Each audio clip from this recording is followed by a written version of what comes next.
one of the teams that we feel like is going to find their way there because of their toughness and because of their defensive efficiency and tradition is the Cincinnati Bearcats.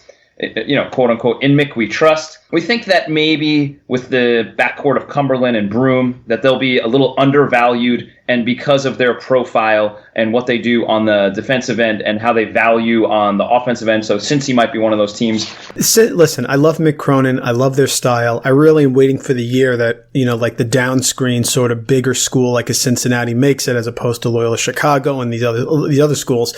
I just think they had a golden opportunity last year and they blew it. Yeah. They started the year 7-0. Then they lose to Xavier, in the crosstown shootout. The Florida game they lost, so they went back-to-back. Then they had a nice run. They ended up going from 7-2 all the way to 23-2, so that's 16 wins in a row.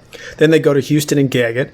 Then they play Wichita State at home and lose at home to Wichita State. So I'm off the bandwagon. And sure enough, they turn around and they win at Wichita State. And then they beat SMU, they beat Memphis, they beat Houston. So they win the tournament. I'm thinking they're ready to roll. They go in against Georgia State. They had Nevada dead to rights in a bracket that obviously opened up for them. And they blew it. Nevada had a great comeback, but every time there's a great comeback, one of two things happen. It's a great comeback, and it's a horrific loss. And that's what it was. I just don't see a situation where Mick Cronin's going to be anywhere near as successful as he was last year. He has players back this year. We know Cane Broome's going to come off the bench. Why? Because this is just what Mick does. But he doesn't have any offense. And if you're going to win in March, if you're going to win in the tournament, you have to be able to score. That's a fact. And I'm worried about that moving forward. Still like him, but I'm worried about that. I agree. I'm with you. I think Cane needs more touches and more responsibility, more minutes on the floor to facilitate some of that offense that you speak of.